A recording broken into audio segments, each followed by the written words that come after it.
दोस्तों नमस्कार, मैं मनोज कुमार शर्मा आजाद हिंद आवाज न्यूज के लिए एक बार फिर आपके बीच में। जी हां दोस्तों, सलाम वालेकुम, राम राम, सत श्री अकाल और जय हिंद। हाँ दोस्तों, फिर से मोदी जी के भक्तों की लंका लगाने आया हूं। मैं तुमको ऐसा सच सुनाने आया हूं जो सच मतलब उल्टा पड़ेगा, क्योंकि एक ही उम्मीद बची है, वो है सुप्रीम कोर्ट। कल भी सुप्रीम कोर्ट का एक फैसला आपके सामने लेके आया था मैं, जो इंपॉर्टेंट था। बाकी जो बोनस में था वो मोदी जी की यात्रा थी, जो एक्वामैन बने थे। लेकिन आज का जो है बड़ा संगदिल वीडियो, ये संगदिल वीडियो, संगदिल ब्लॉग आपका दिल जीत लेगा। और यकीन जानिए कि संगदिल खबर पर आपकी संगदिल प्रक्रिया और कमेंट आने जरूरी है। चैनल को सब्सक्राइब जरूर कर लीजिएगा दोस्तों। बोलता नहीं था लेकिन अब बोलना पड़ रहा है दोस्तों।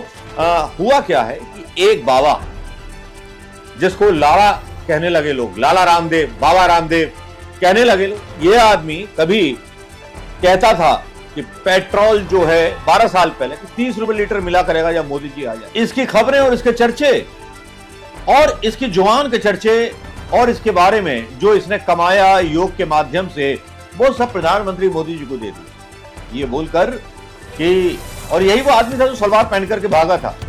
और जब ये आंदोलन करने आए थे तब इनके रास्ते में ना तो मनमोहन सिंह सरकार ने कीलें गड़वाई थी, ना दुर्ग बनाया था, ना बैरिकेडिंग लगाई थी। अन्ना को भी आंदोलन करने दिया था, सबको आंदोलन करने दिया था। लेकिन बात जो कह रहा हूं वो ये कह रहा हूं कि सुप्रीम कोर्ट जो है पीछे पड़ गया है, प्रधानमंत्री मोदी के पीछे पड़ गया है, उनके हर फैसले के पीछे पड़ गया है, बीजेपी के पीछे पड़ गया है, बीजेपी गवर्नमेंट के पीछे पड़ गया है। और अब बाबा रामदेव की तो खैर ही नहीं। बाबा रामदेव तो मतलब इतना डुप्लीकेट आदमी है कि मैं बता नहीं सकता। ये किसानों से खरीदता है, चीनी वीनी मिलवा के शहद बेचता है। इसकी इम्प्योरिटी के बारे में भी खबर चली होंगी, इसके प्रोडक्ट के बारे में एफएसआई वगैरह ने बहुत ज्यादा रोक लगा दी थी। खबरें आती गई होंगी, जाती गई होंगी, लेकिन आज सबसे बड़ी खबर, आज की सबसे बड़ी ब्रेकिंग न्यूज दोस्तों ये है कि सुप्रीम कोर्ट ने हल्ला बोल दिया जो है बाबा रामदेव पर। बाबा रामदेव जो कभी प्रधानमंत्री मोदी जी के करीबी कहे जाते हैं, करीबी तो हैं, उसमें कोई शक थोड़ी है भाई। हुआ क्या कि ये जो थे, इन्होंने कोरोना के टाइम पर एक बयान दिया था। भाई ने कोरोना के टाइम पर बयान दिया था कि ये इंग्लिश इलाज बेकार है, ये है वो है और फलाना है ढिमकाना, दुनिया भर की बोधी कर दी थी। अब उसमें क्या हुआ कि मेडिकल एसोसिएशन ने इनके खिलाफ केस डाल दिया सुप्रीम कोर्ट। अब सुप्रीम कोर्ट में जब केस डल गया तो अब सुप्रीम कोर्ट ने इनको तब बोला था थोड़ा सा जुबान पे लगाम रखिए, है ना। लेकिन बाबा तो बाबा है करते रहते हैं, जानते तो हैं, एक आंख फड़कती रहती। बाबा खुद जो है शिकार है बीमारी के, अपनी बीमारी ठीक नहीं कर पा रहे, चले हैं दुनिया का हार्ट अटैक और ब्लड प्रेशर ठीक करने, इस चक्कर में पता नहीं कितने लोग मर गए। कि आयुर्वेदिक दवा से सब कुछ हो जाएगा, दवाइयां भी नकली हैं, बनानी आती है कि नहीं आती हैं। बस आयुर्वेद के नाम पर भगवा चोला पहन करके इन्होंने जैसी मार्केटिंग अपनी की, वैसे ही भगवा चोला पहन करके हमारे साहिब कर रहे हैं। तो सुप्रीम कोर्ट का आदेश क्या आया? सुप्रीम कोर्ट ने कहा, बड़े कड़े शब्दों में कहा, हमारे आदेश के बाद भी ऐसा विज्ञापन क्यों निकाला? बाबा रामदेव की पतंजलि पर भड़के मिलाओ। सुप्रीम कोर्ट के जज भड़क गए। पतंजलि आयुर्वेद के भ्रामक विज्ञापनों के खिलाफ इंडियन मेडिकल एसोसिएशन ने याचिका दायर की थी। याचिका में साक्ष्य आधारित दवा को बदनाम करने के लिए रामदेव बाबा और पतंजलि आयुर्वेद के खिलाफ याचिका दायर की थी। आपको पता होगा बाबा रामदेव के विज्ञापन कैसे होते हैं।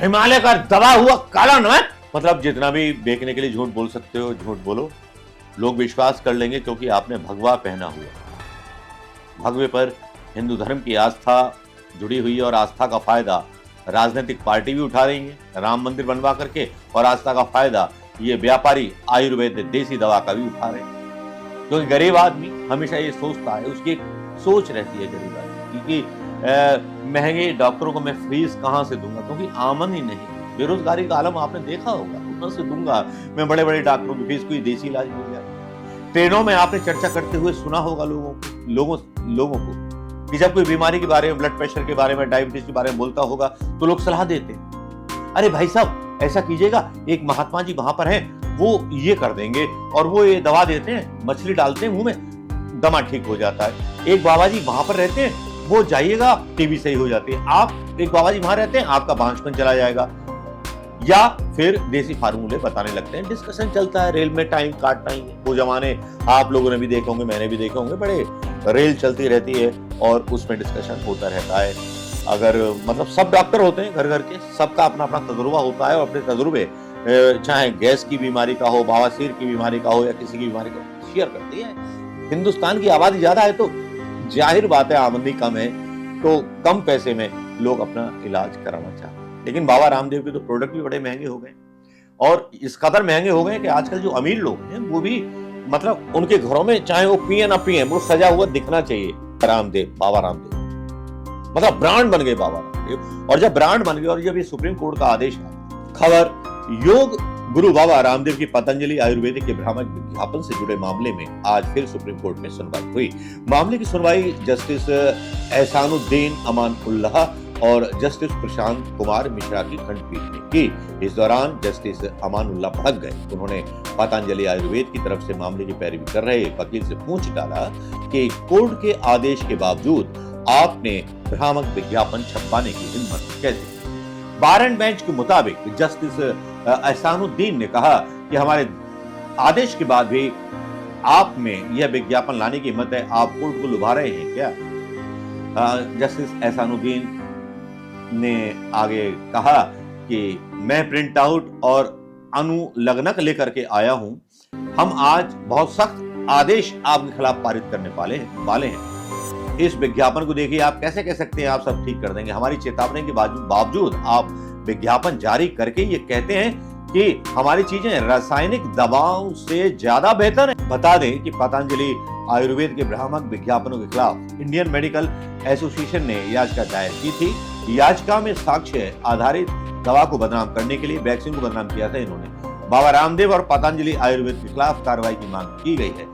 पिछली सुनवाई में कोर्ट ने पतंजलि से ऐसे विज्ञापनों को प्रकाशित न करने का आदेश दिया था। कोर्ट ने चेतावनी दी थी कि ऐसा करने पर वे 1 करोड़ का जुर्माना लगा सकते हैं। आरोप है बाबा रामदेव की कंपनी पतंजलि आयुर्वेद ने साक्ष्य आधारित आधुनिक चिकित्सा प्रणाली के खिलाफ अखबारों में भ्रामक विज्ञापन छपवाया था और अपनी दवा से मरीजों के ठीक होने का दावा किया था।